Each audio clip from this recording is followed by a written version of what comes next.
On January 20th, 1989, I was sworn in as the 41st President of the United States.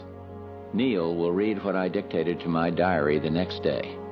The big day came and went. The day was cold, not as pretty as the day before, but as we were riding up to the hill, the President said, "When I became the governor of California, just as I placed my hand on the Bible, the sun came through and warmed it. And sure enough, while we were on the platform, the sun started through." The speech went about 20 minutes, and it was well received. We as a people have such a purpose today. It is to make kinder the face of the nation and gentler the face of the world. I feel comfortable in the job. I'm not quite used to being called Mr. President. Beautiful winter day, January 21st, clear, sunny, cold. The people's house, the family's house. It is great.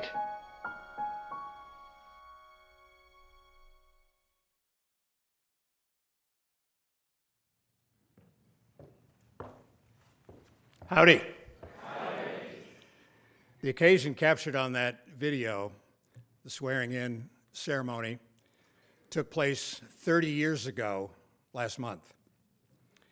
Welcome to the Bush Center and a very special program tonight and a tribute to President Bush for President's Day. Tonight we welcome Gene Becker, Andy Card, and Andrew Natsios, who will take us from that swearing-in ceremony to events that occurred here in December when we said goodbye to our great president and dear friend. We will meet our distinguished speakers in just a moment, but first a few very brief notes. Thank you all for joining us tonight, whether you're here in the auditorium or watching us on live streaming. You're all our very special guests, and we're delighted to have you here. Special thanks to our members and our donors, members of our 41st Society. Your support makes possible tonight's program. I also want to recognize a few special friends who are here tonight, who have joined us. First, my colleague Warren Finch, who heads our great National Archives staff at the Presidential Library. Warren. Warren and his wife Mary is also with us tonight, who's also on our archive staff. Mary, welcome. I have to tell you, they're happy to be back to work, and we hope it's not temporary. We'll say a little bit more about that later. Also with us tonight is former Texas A&M President Ray Bowen, his wife Sally, who are here. Welcome. And we have with us other members of our Board of Trustees, our Library Advisory Council, and our Bush School Advisory Board. Welcome to all of you, and thank you very much for all that you do for us and the service that you provide. And as most of you know or will remember, President and Mrs. Bush were both great baseball fans. President Bush played on the teams at Andover and at Yale, and Mrs. Bush was the consummate keeper of the scorecard. In fact, she once charged her husband with an error on a play while he was playing at Yale. He hotly disputed the call, and they were still arguing about it 50 years later.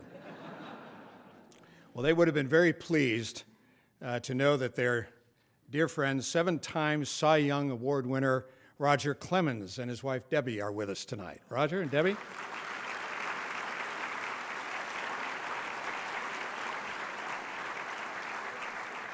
Welcome. Glad to have you here.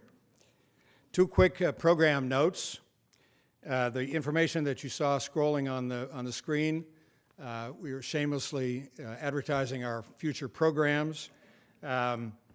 In the event of another government shutdown, and there is a rumor that may occur, most of those programs will go on as planned here in the auditorium. However, the programs that are designed for school children will not take place. They'll be postponed. That's because they're run by our education department in the library, headed by Shirley Hammond, who I think is here somewhere tonight.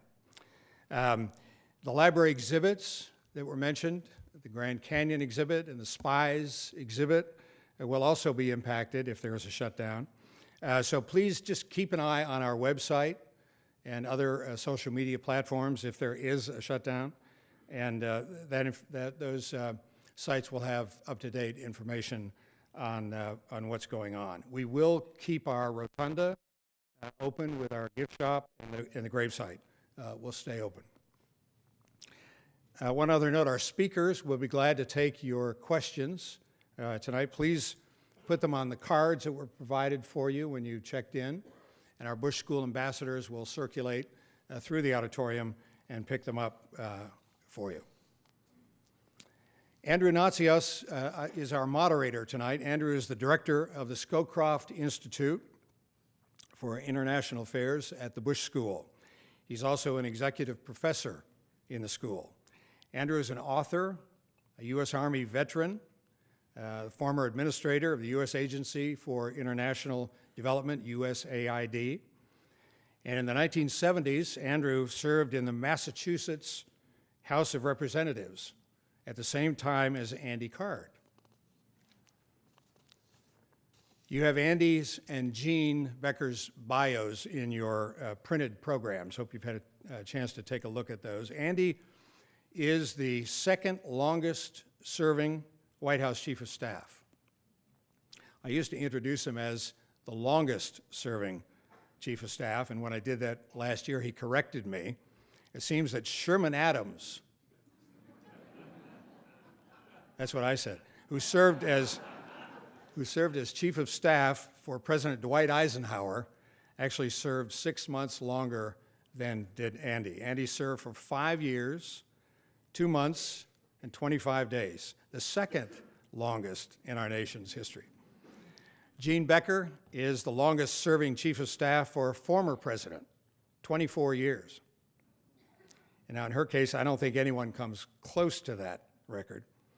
And I can assure you that no one served their presidents better or served a better president than Andy and Jean. Please welcome Jean Becker, Andy Card, and Andrew Natsios.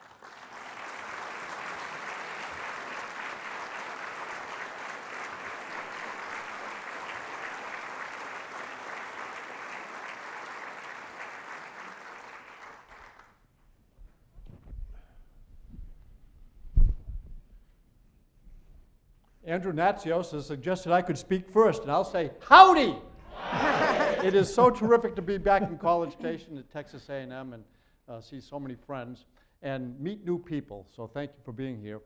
We are blessed to be celebrating a great president. I call him my goat. Okay, yes, I'm a Patriots fan. George H.W. Bush clearly was the greatest of all time one-term president.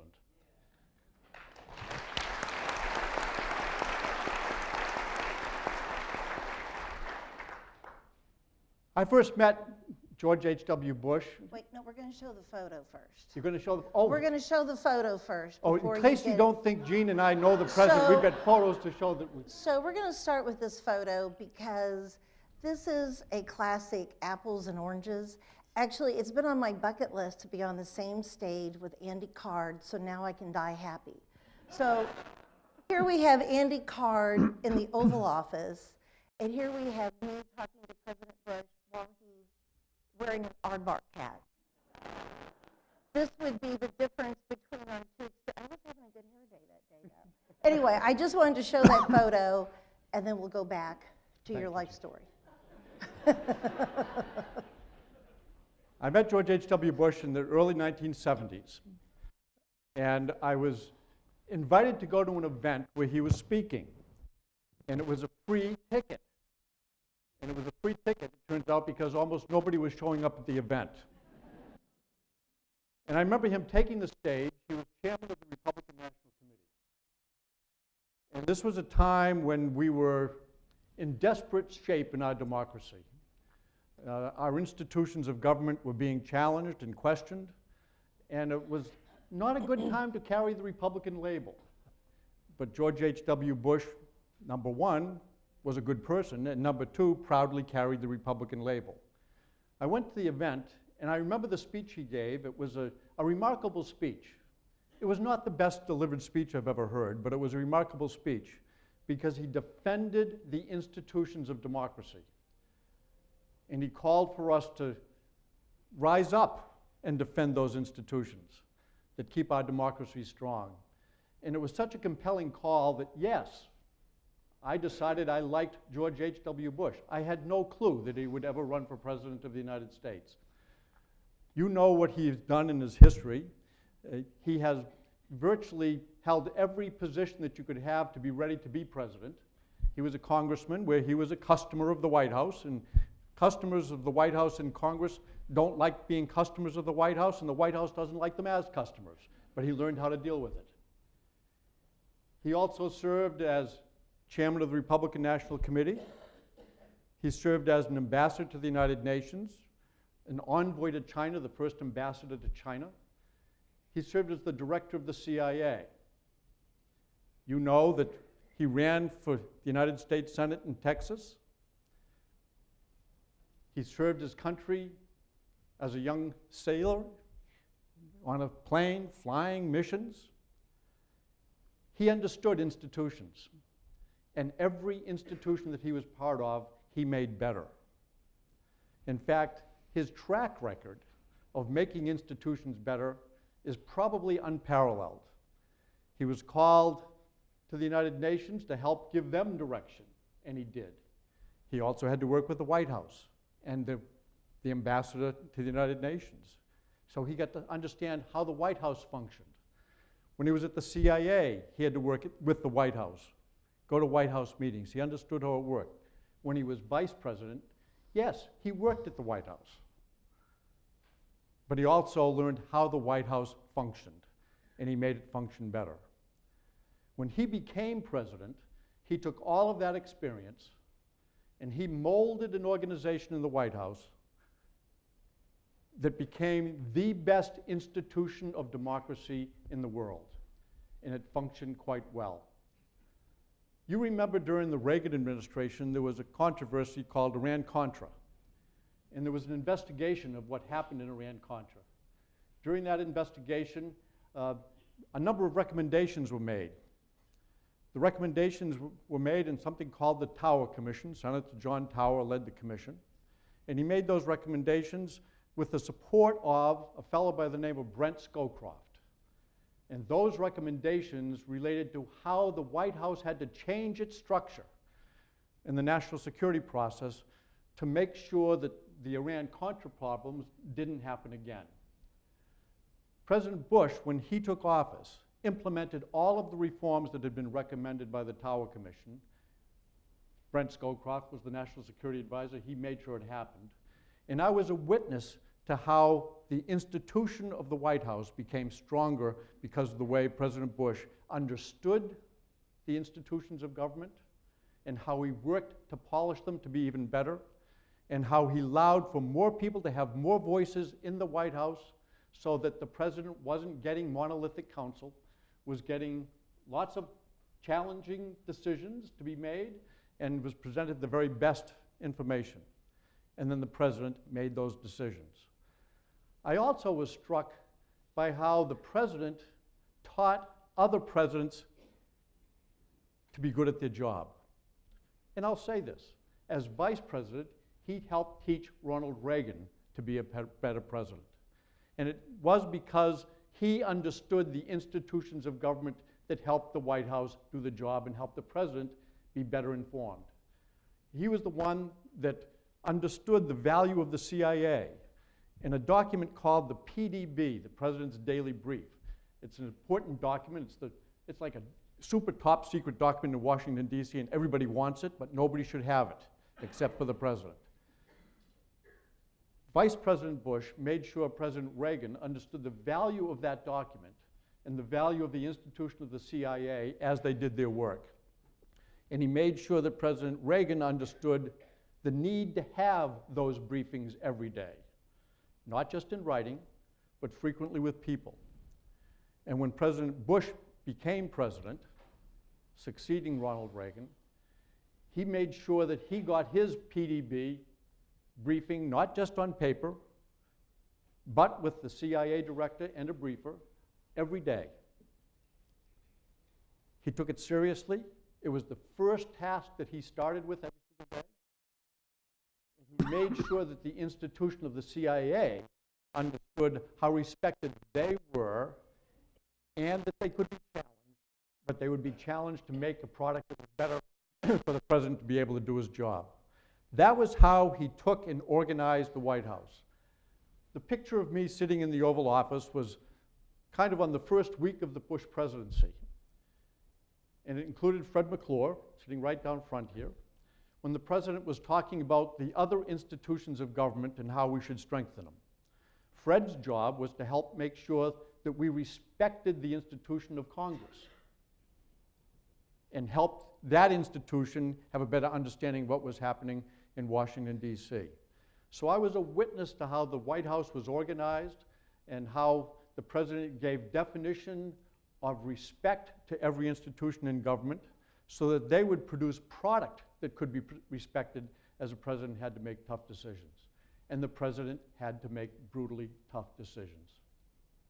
I'm going to tell you a couple little stories. One of the most compelling experiences that I had was as a Deputy Chief of Staff to President George H.W. Bush with John Sununu as Chief of Staff. And I don't know if you know John Sununu, but he is the most intelligent person I have ever met. And he would tell you that, but it's actually true. I would also say John Sununu wasn't the smartest person you ever met. And he didn't suffer fools kindly, and I was the closest fool to him. But he was a challenge, but he was a wonderful challenge, and I learned a lot from him. But he helped the president make very tough decisions.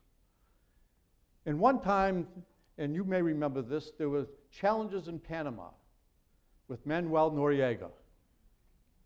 And America wasn't talking much about it, but there were bad things happening in Panama. Americans were being rousted out of their homes and arrested. Noriega was playing footsie with the drug cartel leaders, and Panama was headed in exactly the wrong direction. And some of the reforms that were put in place by Brent Scowcroft because of that Tower Commission report had the National Security Council create a deputies committee, but include people from the domestic side of the White House in the decision so that it wasn't something that was isolated from the rest of America. I happened to serve on that deputies committee as they wrestled with the challenges of Manuel Noriega in Panama. And I remember after a series of meetings, we came to make recommendations to the principals of the National Security Council. They debated it, and then there was a meeting convened in the Oval Office. And Secretary of State James A. Baker III was there, and the Chairman of the Joint Chiefs of Staff, the Secretary of Defense, the CIA Director, the Vice President, the Chief of Staff, the National Security Advisor, and I was there. My job was to be in charge of the easel and the photographs and the charts. And I remember a very serious conversation led by Secretary Baker with comments from everybody on the senior staff that was there involved in national security. And then Secretary Baker stood up in his chair and turned to the president and said, "You've heard all of the information. Mr. President, this is your decision to make. It's not my decision. It's not our decision. It's your decision. And I'm leaving you to your decision." And he got up and he walked out of the room. Everybody else got up and walked out of the room. The president went and sat behind his desk. I think he was praying. His hands were folded, his head was down, his eyes were shut. I was picking up those photographs and charts and collecting that easel. And then he looked up. And he wasn't looking at me, he was looking through me. And I heard him say, "I'm making a decision that will cost young men their lives."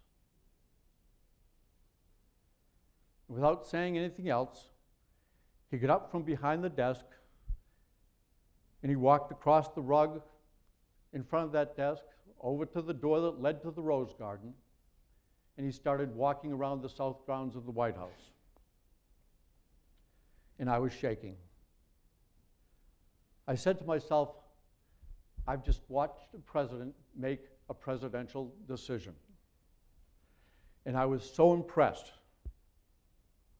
that he didn't make that decision based on national security, Manuel Noriega, world peace.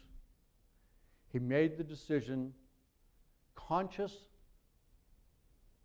what could be the outcome, an outcome that would cost young men their lives.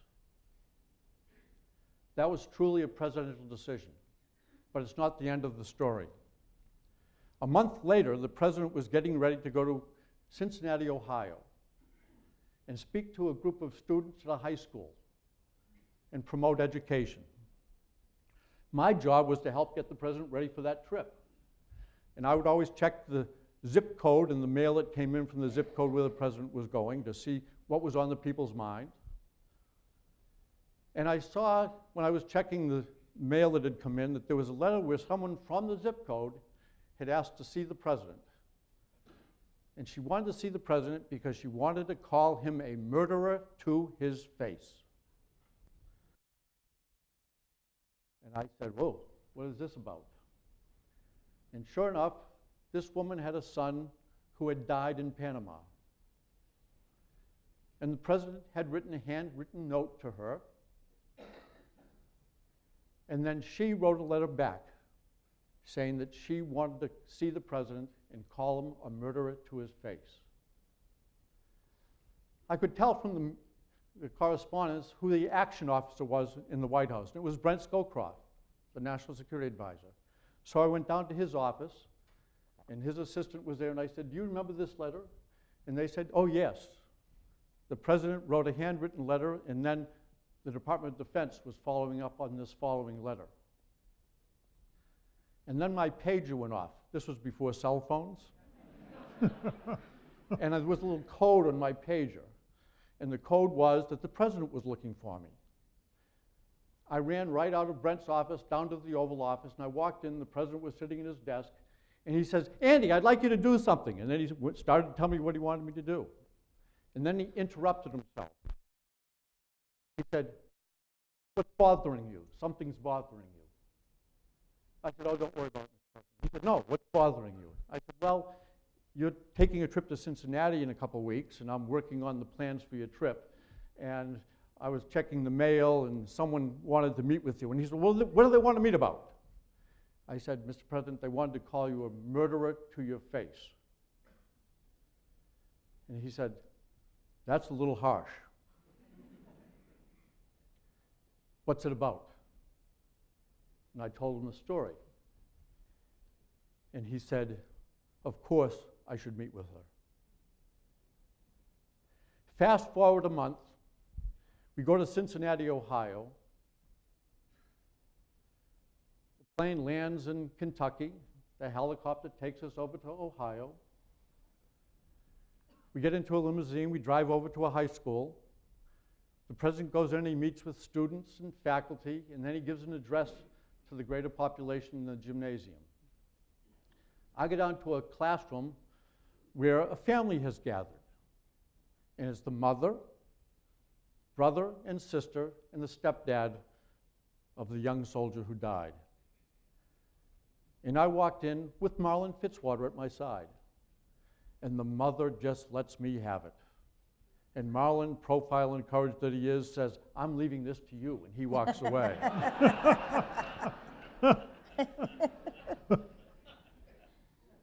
I'm talking to the mother and the stepdad and the brother and the sister, and then the Secret Service comes and opens the door and says, the president is on his way. And I step out, and I go to the president, and I tell him the names of everybody in the room, and I said, the mother is really, really angry. And he says, of course she is.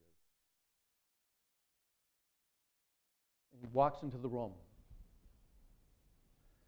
And the mother comes right up to him and looks him right in the eyes and said, "You're a murderer. You murdered my son. I will never forgive you." And the president lets her say everything that she has to say. And then he says, "Your son was a patriot. And I couldn't do my job if it weren't for people like your son. I want to know all about him. Tell me all about him." And the mother said wonderful things about the son. And then the president turns to the brother and said, "Was he a good brother?" To the sister, "Was he a good brother?" To the stepdad, "Was he a good kid?"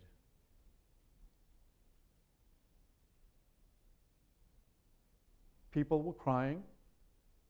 People were laughing. People were hugging. The president then turns and says he's got to go. The mother gives him a big hug, and she reaches into her purse and she takes out a letter. And the president takes it and puts it in his breast coat pocket. We get out in the limousine, and I'm sitting beside the president as we're driving over to the landing zone for the helicopter, and he reaches in the pocket and takes out the letter, and he opens it up. And on white, blue-lined paper, written in pencil, is a note from the boy. "When I grow up, I want to be a soldier, and I'm not afraid to die for my country." That's the job of being president. That's the respect for the institutions. I watched President George H.W. Bush bring respect for the office of the presidency, respect for the institutions of our government, every single day that he came to work. And boy, was it a joy to serve him. There were also some pretty funny times in the West Wing. Everything wasn't always that serious. In the front row right here is Roger Clemens, the Rocket. I'm from Boston. You can tell by my Boston accent I parked the car in Harvard Yard. Roger was a rock star for the Red Sox, and then the Yankees, and the Houston Astros. And I remember when he was working for the Red Sox, pitching for the Red Sox, as Deputy Chief of Staff, I got a call from the Red Sox organization. The Red Sox were in the area to play Baltimore, and they didn't have a game until the next day. And I got this call saying, some of the players would like to come over and have a tour of the West Wing of the White House. Do you think you could do that? And I said, sure, I'd love to do that. And you get to know everybody if you clear them into the White House. You get their name and their social security number. Roger Clemens was coming. And I wouldn't take anybody to the Oval Office without checking with the president. So I called over to the mansion where the president was at the end of the day, and I said, Mr. President, I've got some Red Sox players that are coming over from Baltimore to give a tour of the White House to. Can I take them in the Oval Office? He says, oh, sure. And then he says, well, who's coming? And I told him who was coming.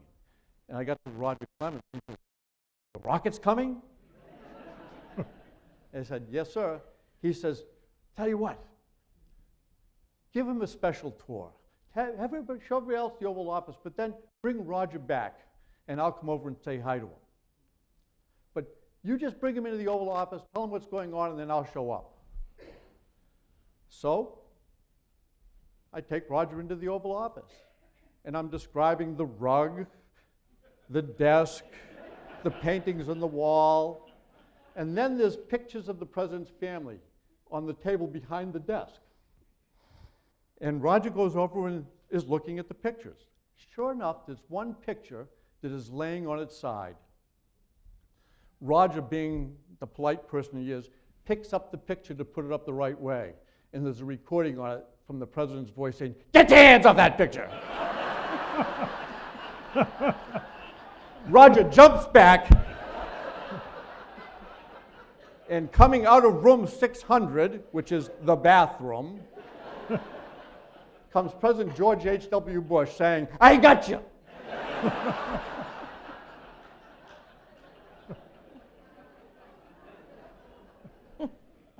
So George H.W. Bush was the real deal.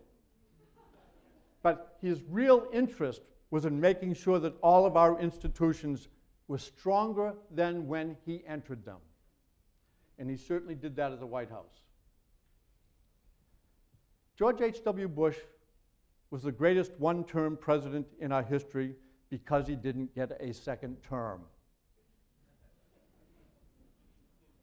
But when he left making sure that people who would follow him would understand the job, taking people to war, celebrating success, respecting the institutions. So when it came time for him to transition out of office, he actually thought about passing the baton in such a way that it would not be dropped. He remembered the peaceful times and he remembered the challenging times. And then he penned a note to his successor. He greeted President Clinton and Hillary Clinton when they came, President-elect Clinton, when they came to the White House to accept the mantle of president. That was a day when power transferred peacefully in our great democracy. And the whole world saw it, and the president did it with class, welcoming a new president to take his responsibility. I watched him during his entire presidency. Gene Becker had the privilege of working with him after he left the White House. Gene Becker. Thank you.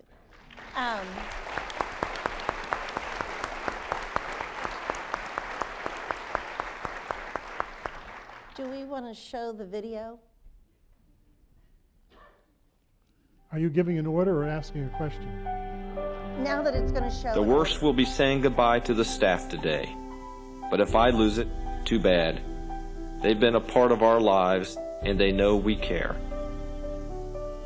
And so time goes on, and I'm sitting here now alone. The desk is clear, the pictures are gone. I leave a note on the desk for Bill Clinton. I don't want it to be overly dramatic, but I did want him to know that I would be rooting for him. As I told Bill Clinton, I feel the same sense of wonder and majesty about this office today as I did when I first walked in here. I've tried to serve here with no taint or dishonor, nothing to sully this beautiful place and this job I've been privileged to hold.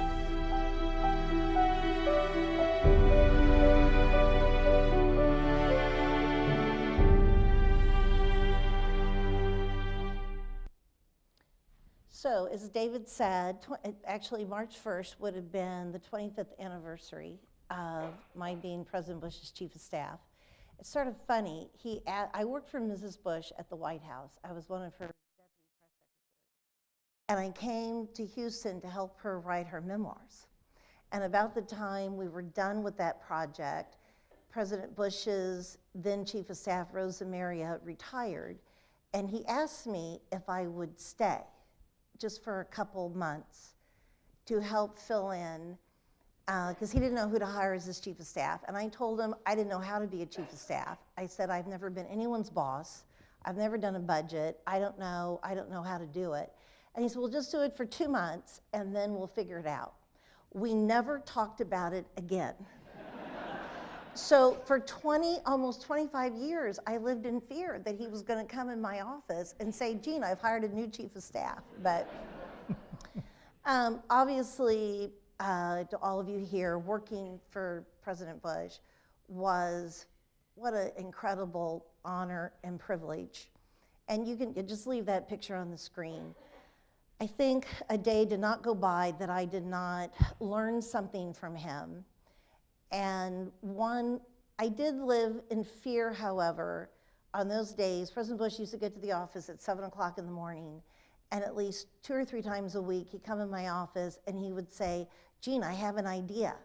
And I literally would go, oh my God. Because, and sometimes the idea would be, do you want to have pizza at Fuzzy's for lunch? I'd be like, yes, yes, that'd be great. And other times the idea would be, I would like to go back to Chichijima where I was shot down. Can you just look into that? And I'm like, oh my God. Or I want to parachute out of a plane. He was, and we can talk about that later, he was the biggest idea person I've ever met. And probably to be president, you probably have to be a big idea person. He also had the most generous heart and the most generous soul, and he devoted most of his post-presidency trying to make a difference in other people's lives. Whether it was being chairman of the board at MD Anderson, certainly the Bush School. He loved spending time at the Bush School with the students. But eventually, we partnered with President Clinton to do disaster relief work.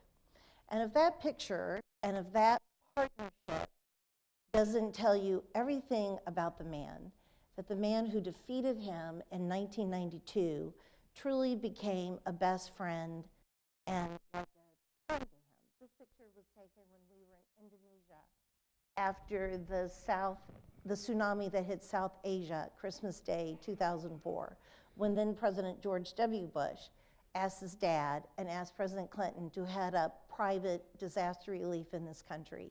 And it was on that trip that they became best friends forever.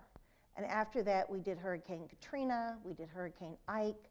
The two of them couldn't get enough of disasters. It was, so I do want to tell you a couple of stories about our disaster work, and this goes back to President Bush being the best storyteller, I mean, the biggest idea man I ever met. So most of you in this room from Texas know that right after Hurricane Katrina was the second hurricane called Rita.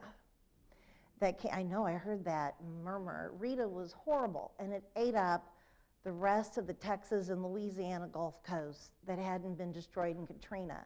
But Katrina, particularly New Orleans, was sucking all the air out of the room. A lot of the money and certainly the news attention was all going to Katrina. So Cameron, Louisiana, a wonderful man named Richard Schluschlag, I have no idea if I said that right, called the office and said, Cameron, Louisiana desperately needs help. The whole town was flattened by Hurricane Rita, except for the courthouse. And President Bush had a special relationship with that town when his oil wells, when he was an oil man, and he had oil wells in the Gulf. Cameron is where he went to helicopter out to visit his oil wells. And so he wanted to help Cameron. And we asked them, what can we do to help? And they said, we need an emergency room. Keep in mind, this is 2005, maybe 2006. The hospital had been destroyed, but the town said, if we can just have an emergency room, because the oil workers use this hospital, the people will not move back unless there's some kind of health care. So President Bush says, we're gonna build an emergency room.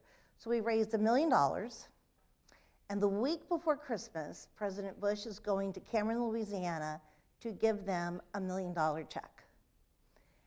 And we did this program. It was a lovely program. The high school band was going to play, and the governor was going to speak, and President Bush was going to speak. And President Bush looked at the program, and he said, Jean, this is really boring. This is a terrible program. He said, these people have had a horrible year.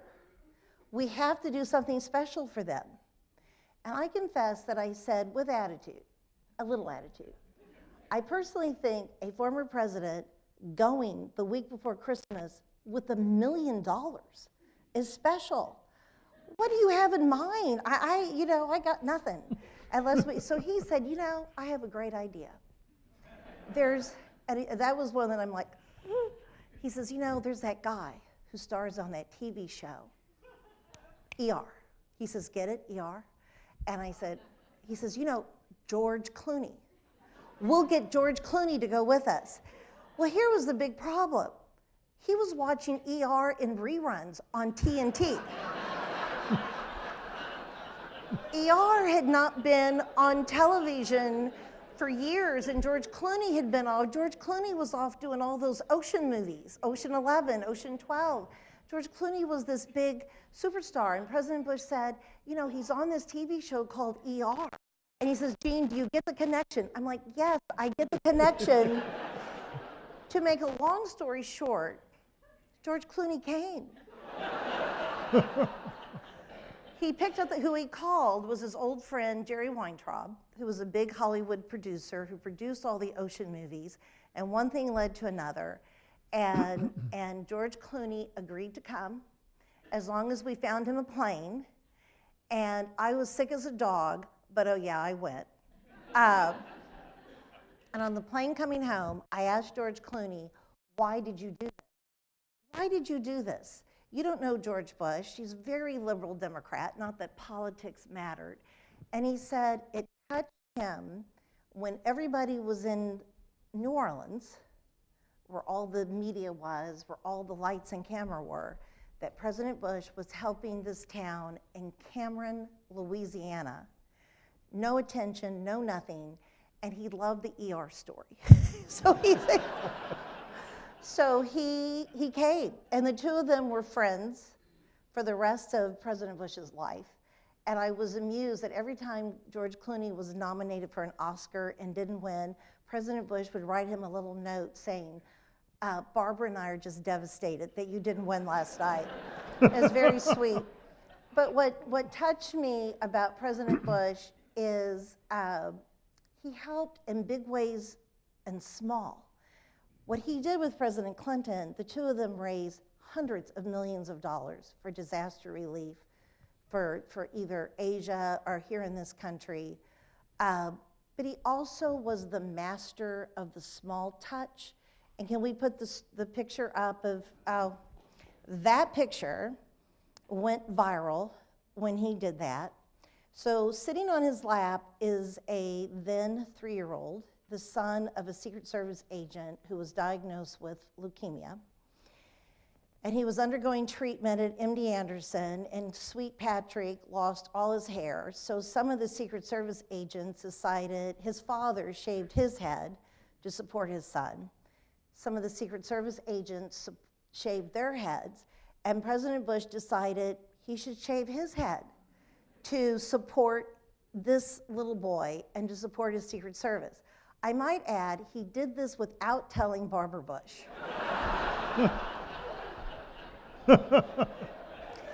He had his head shaved in the office, and I do think I said, did you tell Mrs. Bush you were doing this?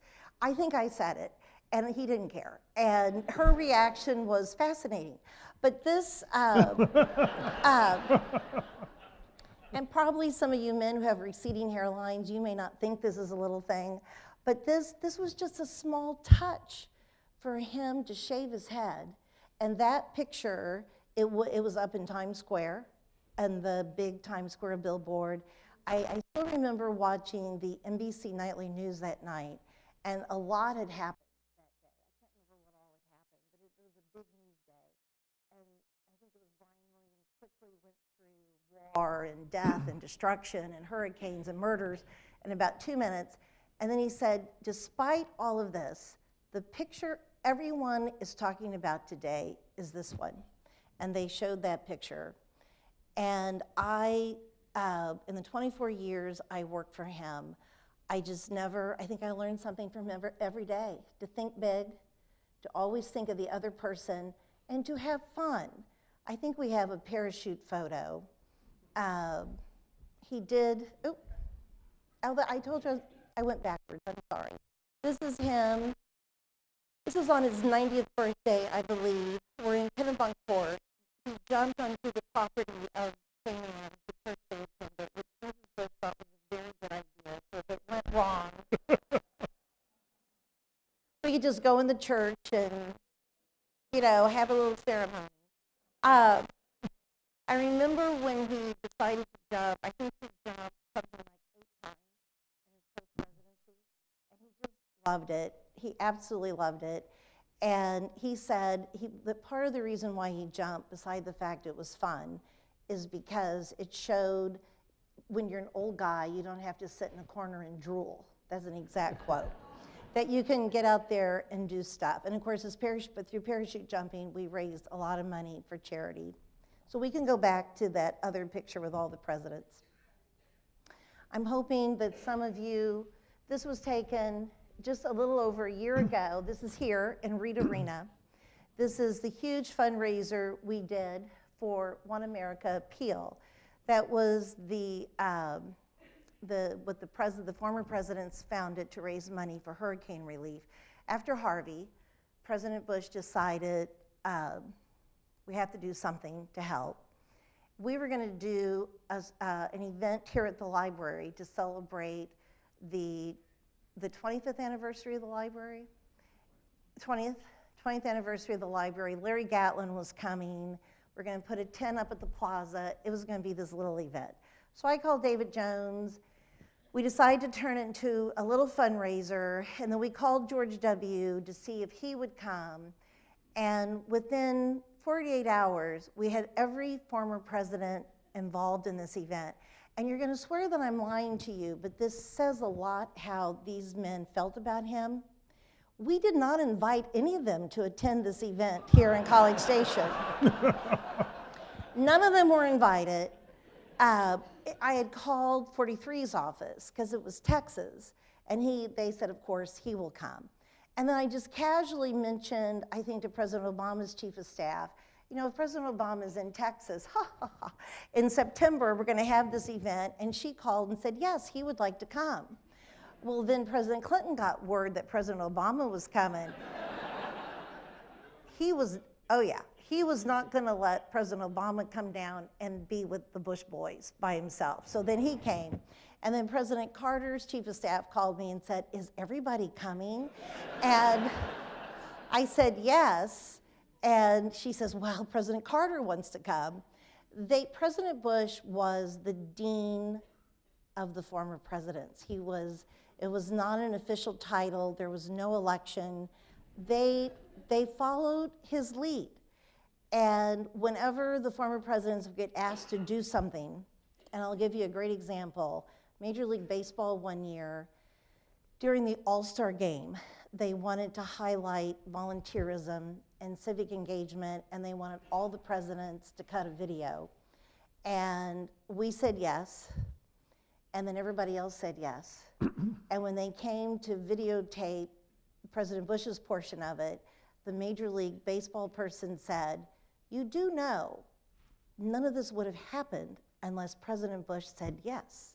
Everybody else was stringing us along, and then when we went back and said, President George H.W. Bush is doing it, they all said, oh, well, if he's doing it, we'll do it.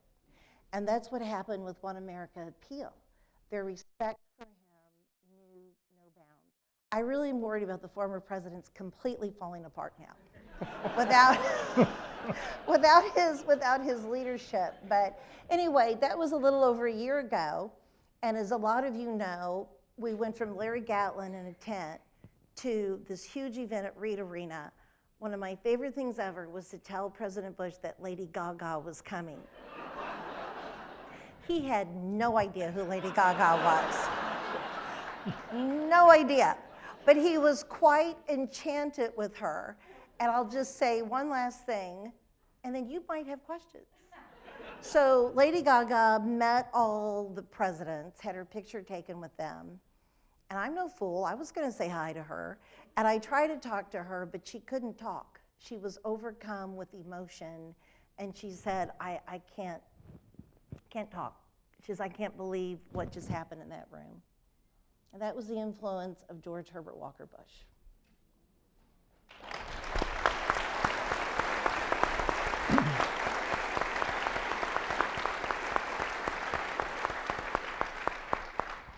So let me make a few introductory remarks. We are going to do a book of essays by people who served in the administration and senior levels on foreign policy as a collection and publish it as a book. Not so much a story. Stories will certainly be in there because they always inform history. But what I'm worried about is that the Bush presidency will fade into history and he will not be seen as distinctive, and he is distinctive. And I want to make a couple of remarks that we've already heard about why. This is the first in a series of talks that will be given by people. Ed Dirigian's coming. He was Assistant Secretary of State for the Near East as a career diplomat. He's the head of the Becker Institute at Rice, and he'll be writing a chapter in it. He's already agreed to do that. Dennis Ross, who was in the inner circle of Jim Baker's staff, is also going to write Dennis Ross served 5 American presidents in terms of advice on the Middle East. He is the leading American expert in terms of the diplomacy of the Middle East. So we're going to collect this so that we don't lose a lot of the detail, because the detail counts in history. Detail counts. And we certainly want the stories in it, but we want the history to put President Bush in the correct historic perspective. And I might add that President Eisenhower was regarded by historians, I remember when I was going to college 40 years ago, he was mediocre or less than mediocre when the poll was taken of American historians. He's now rated 5th or 6th. Shows you what's happened in the last 25 or 30 years, that historians themselves, this is not the general public now, are now saying Eisenhower has moved way up in the ratings. And my own view is that is what's going to happen to George Bush over time. But the more we can add to the historical record of how decisions were made, when they were made, and then how they were carried out, the detail with which President Bush made decisions and then implemented decisions is not just unique, it really is unique in American history. And part of that, I think, is because of his experience in these previous offices he's held. So what I want to talk to Andy is about this notion of institutions. And just add this one comment. There is a famous development economist, Douglas North, who argues that what distinguishes stable, rich countries from poor and unstable countries is not how much money they have. They get the money because of the strength and density and resilience and legitimacy of their institutions, not vice versa. The institutions come first, then the wealth and the stability comes later. And so we don't focus a lot on this because they're sort of vague. But it does appear to me, having served at a very low level in the administration, that the president spent a lot of time strengthening the institutions of governance in the United States in a very conscious way. And that's what I want to ask you about.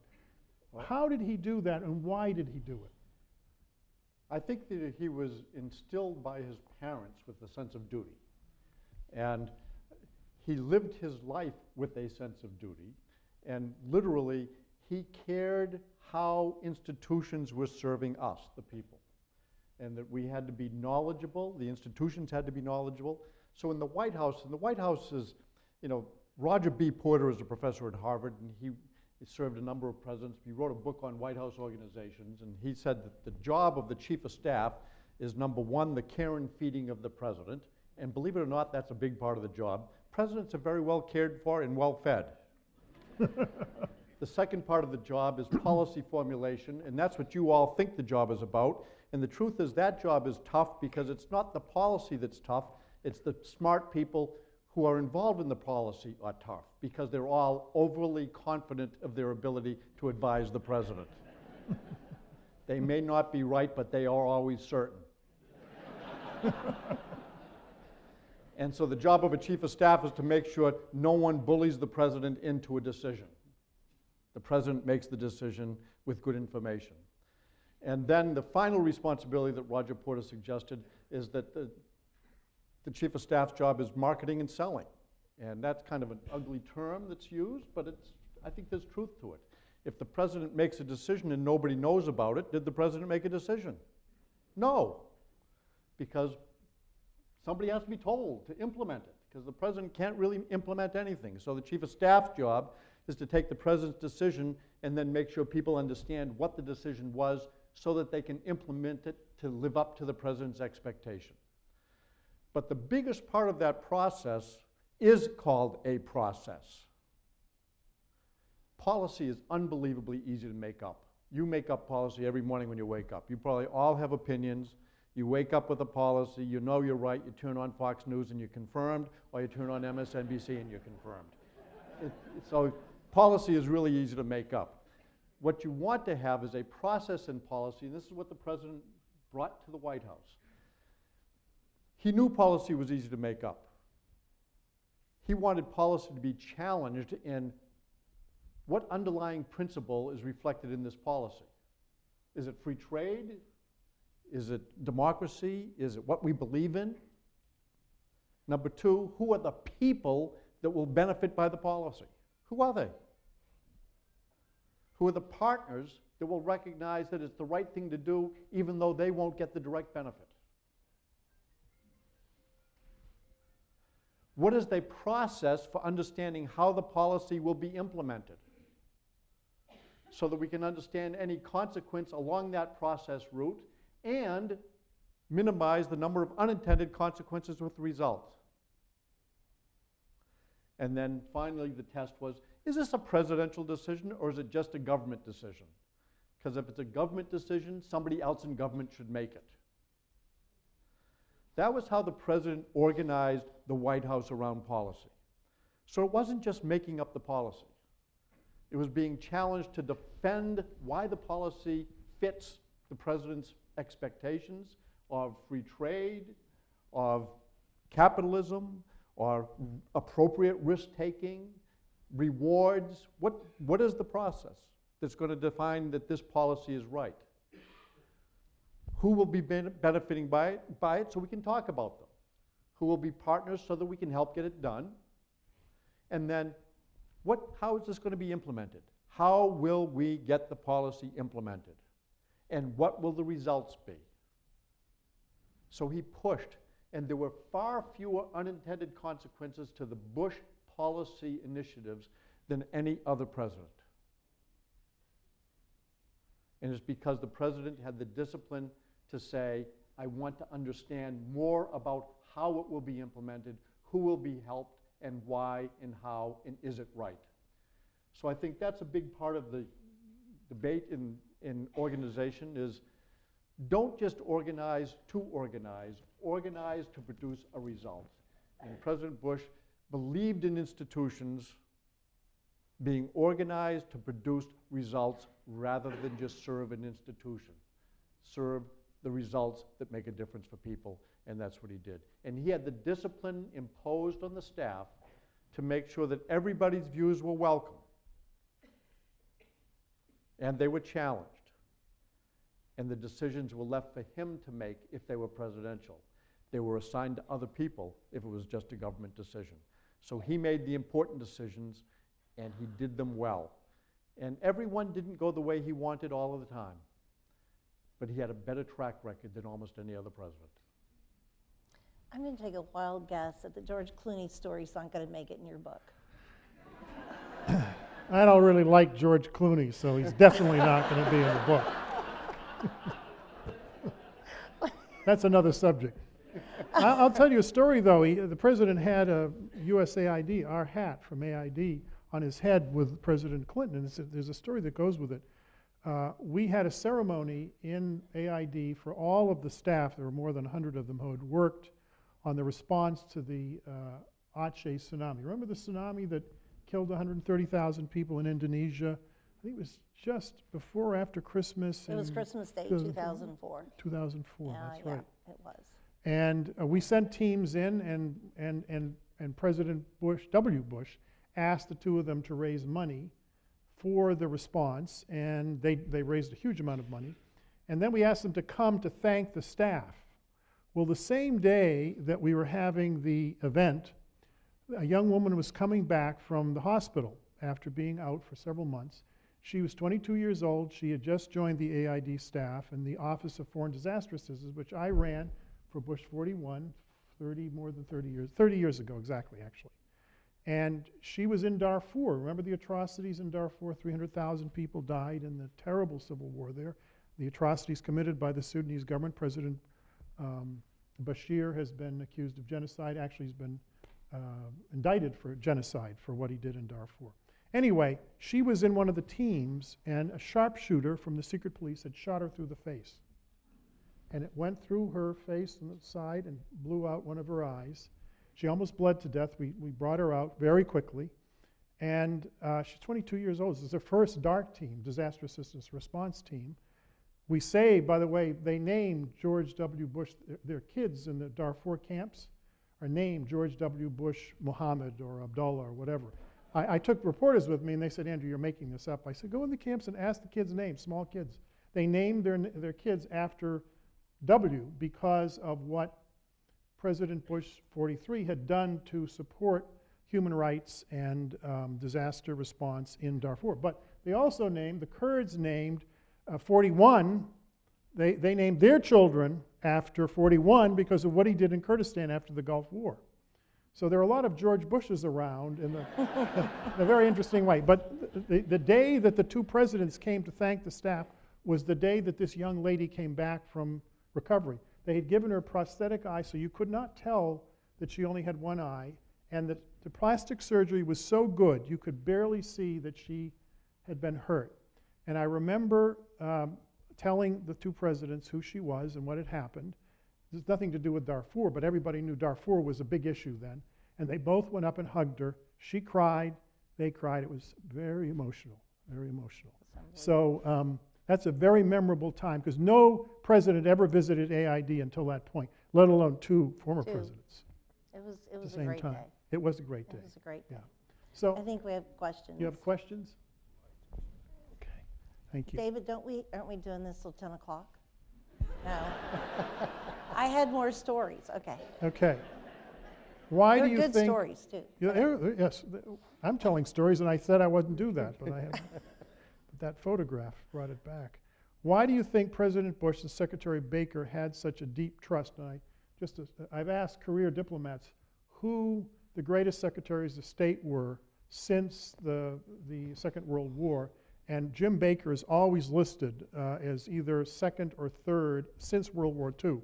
And I said, well, why? And he said, well, he was a good negotiator or not, but most importantly, he was the president's, one of his best friends, and we knew that our advice was going to the president. Even if the president rejected it, we knew that our messages as professional diplomats were getting an airing at the White House, which is important to us. But well, there was no stronger friendship than the friendship between George H.W. Bush and James A. Baker III.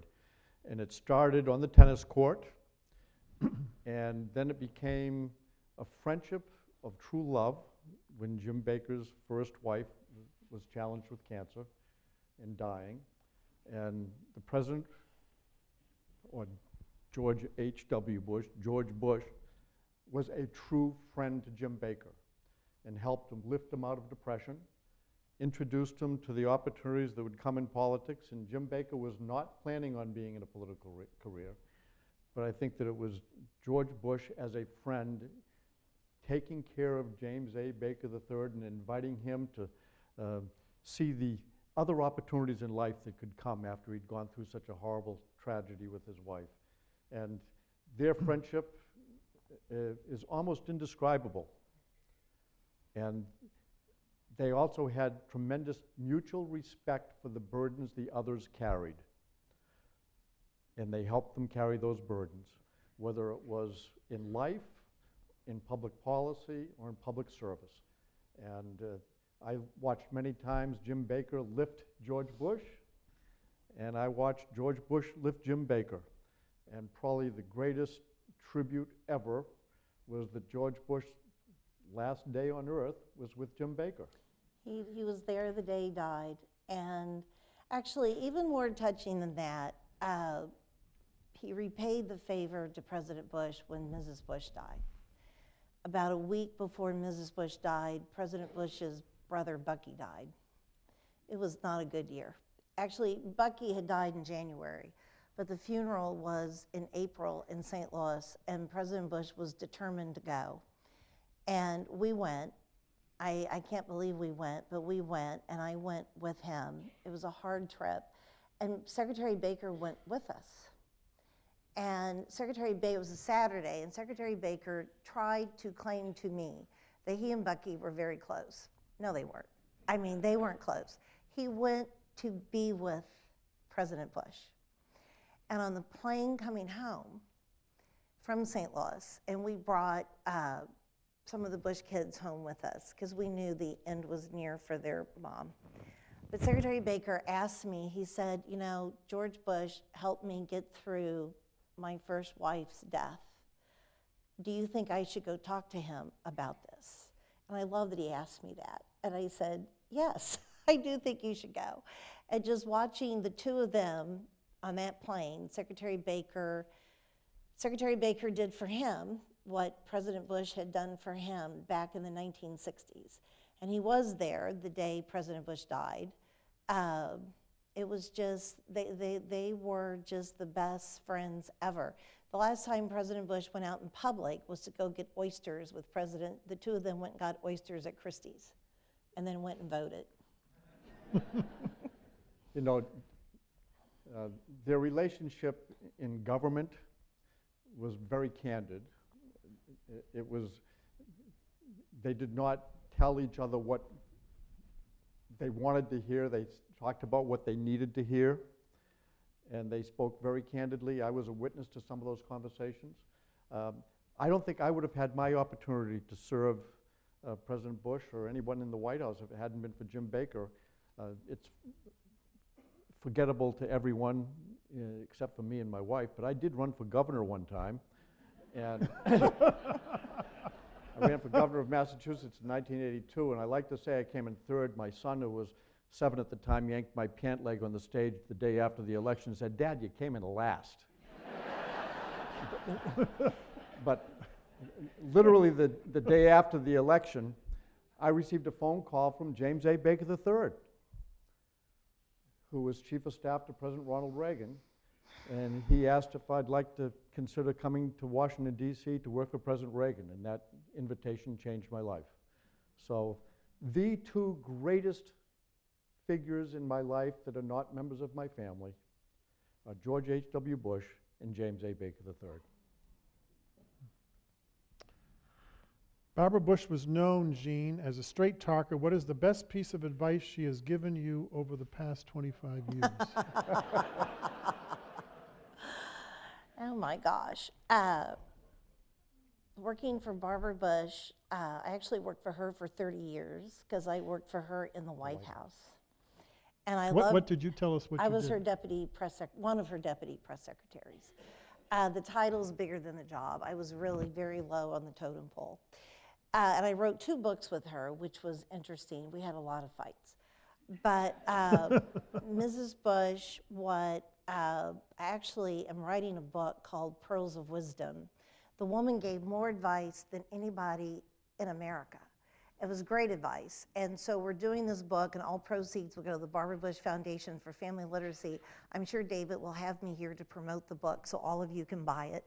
It will come out in the spring of 2020, but it's going to be called Pearls of Wisdom, and it's literally, I've asked everybody from everywhere to send me the advice that Barbara Bush gave them.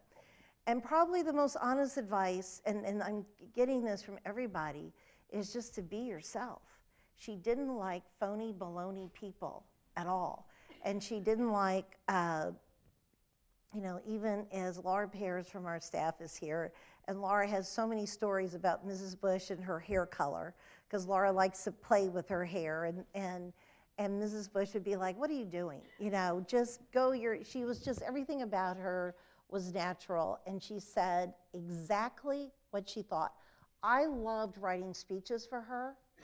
I never, ever had to wonder what she thought, because I'll never forget, she called me one morning about 7 a.m.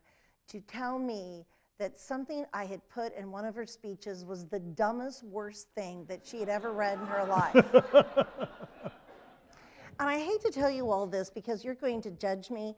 It was about Jerry and Betty Ford's sex life. I mean, seriously, what was I thinking? She was right.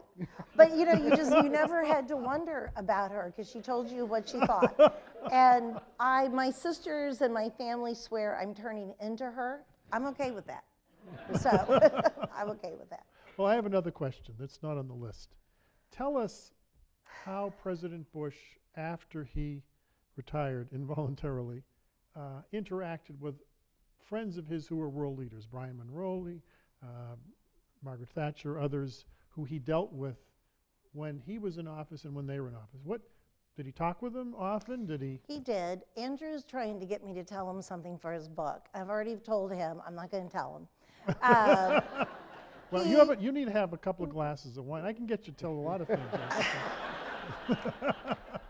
You know, if I write a book, the working title is, I shouldn't tell you this, but I've had an apple martini. So that's what you need to do. I rightfully, but I've had a lot of historians try to get this information out of me. If President Bush was on the phone with one of his world leader friends, that would include his son, George W., I got up and left the room because it was none of my business what he was talking to them about. That answer has been devastating to everybody from John Meacham to you. But you know, and I'm so grateful that I did that, because I would be tempted to tell all of you, I would say, well, between us. But particularly if the person he was talking to was still in office, I just felt it was none of my business. And particularly again with 43, I didn't sit in on any of their conversations. Again, just devastating to John Meacham when he wrote his book. I will confess, it was here at the library that he and Mikhail Gorbachev started gossiping about their fellow heads of state. And that was fascinating. And they mainly gossiped about Margaret Thatcher, but that's all I'm going to say. Because all I've had all day is water. We should have given you a glass. You should have given me a glass of wine. Too late now. Yeah. So some presidents stay active in one way and others in another way. President Bush does not seem to have run around the world in a crusade, number one, or intervening in diplomatic negotiations. I had a very senior person when I was negotiating with the Sudanese government announced that he was going to Sudan to negotiate with Bashir, and he said, do you mind if I go? And I knew he was going to go anyway, so I said, sure, go right ahead. And he reached an agreement. They announced the agreement. Bashir did absolutely none of it, but he got great headlines. And I sat there and said, what an idiot for doing that, you know? So what did President Bush think about that? President Bush clearly saw the world as it was. He knew what he wanted it to be, but he saw the world as it was. So he was very pragmatic in understanding the challenges. He really did understand that personal relationships help to improve opportunities for diplomacy. So he worked to develop relationships of trust with other leaders, and he gave them respect because of their office, not necessarily because of their action. And he would send that signal through the rest of the diplomatic team that the United States had. We had a very good practice of diplomacy during his presidency, and I think that's because most world leaders knew that he respected the role that they had, even if he didn't like how they did it. And he would speak candidly with foreign leaders. I was a witness to many of his conversations where he was a very good listener. He was as my grandmother would say, he never left the room before he went out the door. So he stayed and he was attentive to leaders, even if he didn't like what they were talking about. He was attentive, and then he was very clear in expressing his concern or his views. So there wasn't a lot of gray area. But he also had a tendency to invite you to see if there was any common ground. And I saw that as he dealt with members of Congress. He had close friends in both parties, in both branches of Congress, House and Senate. And there were many times when the relationships were strained between the White House and Congress. But because of his ability to invite people to acknowledge common ground, he could usually find a way to stand in a common spot and get things done. It wasn't always easy, but he did it. So I think that I would say he was polite, patient, and respectful as he did his job, and that helped him deal with world leaders. And as a result, he got a lot more done than people could have expected. His relationship with President Gorbachev was a remarkable relationship. And it wasn't as a sycophant.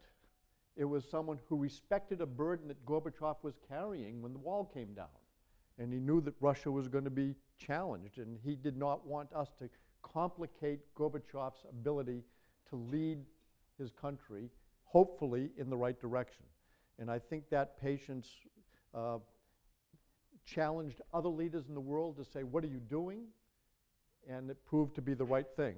Helmut Kohl gives most of the credit, or gave most of the credit, to George H.W. Bush for the ability of Germany to reunite without interference from Russia.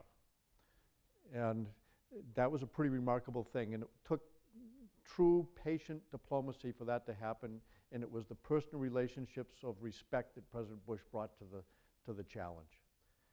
He helped people carry loads more than he added loads to them. I will just add to that, in his post-presidency, and if you go back and read the letter he left Bill Clinton on January 20th, 1993, President Bush felt strongly there was one president. And one of the things he was determined not to do was to interfere in the affairs of state, no matter who was the president. If it was Bill Clinton, if it was his son, if it was Barack Obama, he felt there was only one president at a time and everybody else had to stay off the stage. So he didn't travel to foreign, he traveled a lot, but he didn't travel to stir the pot or to give advice or to say what he thought should be going on in that country. I have to tell one story. And President Clinton, I think we put this in a book. I hope President Clinton will forgive me. But when the two of them, talking about him being such a good listener, when they went to all the tsunami countries, there were 4 or 5 of them. It was Indonesia, Sri Lanka, Thailand, and we went to an island whose name escapes me. But anyway, on this trip, the 2 presidents met with every head of state. First of all, because their job was to report back to the president about what was going on in these countries. And they wanted to thank the United States for all their help. And the State Department sent with us someone at the ambassador level to take notes in all these meetings. And flying back to the United States, that State Department person came and sat next to me on the plane, and he says, I just have an observation to make. And there was probably 4 head of state meetings. He said, President Clinton talked the most, President Bush said the most. And then he just got up and went back to his seat, and I'm like,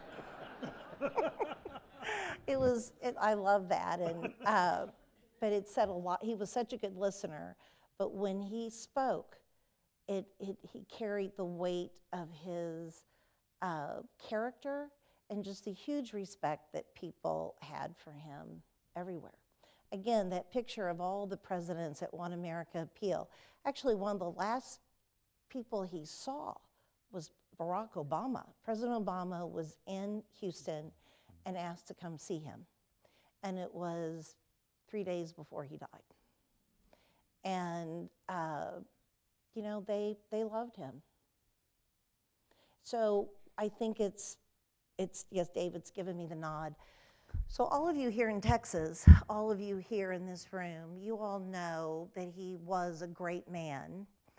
And what's nice is the week of his funeral, a whole bunch of other people found out.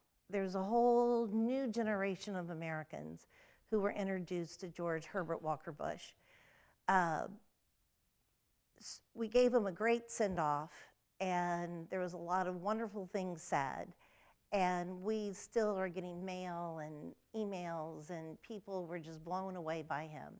So we thought we would end this evening, not on a sad note, but with some photos taken that week of his funeral, just to revisit the grand send-off to his next life, which of course ended here on this campus. So I think we're ready to look at those photos.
Thank you, Gene. Thank you, Andy. Thank you, Andrew, for giving us a very special evening. Thank you all for coming.